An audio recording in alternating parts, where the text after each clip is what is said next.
చేయబోతున్నాను. ఎవరు చెప్తాను కదా యేసుప్రభు వారు ఏదో చేస్తానన్నారు. ఒకసారి యేసుప్రభు వారి దగ్గరికి వెళ్తాను అన్నారా, అయిపోయింది కార్యం. అన్న మాట వచ్చిందా, కార్యం జరిగిపోయింది. హల్లెలూయా. ఆ మాట దగ్గరే సగం కార్యం జరిగిపోయింది. నేను యేసుప్రభు దగ్గరికి వెళ్తాను, ఆయనకి నేను ప్రార్థన చేస్తాను అన్న మాట రాగడమే కార్యం జరిగిపోయింది. ఎందుకంటే వన్స్ ఆయన టేబుల్ మీదకి ఒక ప్రేయర్ రిక్వెస్ట్ వచ్చింది అంటే అది జరగడం ఉంటుందండి.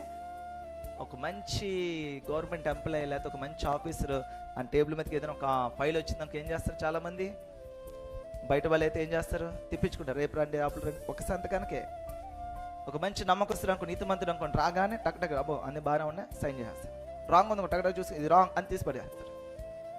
ఒక మంచి నీతిమంతుడు టేబుల్ మీదకి ఒక పెండింగ్ ఫైల్ వస్తే దాన్ని విడిచిపెట్టుకుని దాన్ని ఫినిష్ చేసుకుని వెళ్తుంటారు.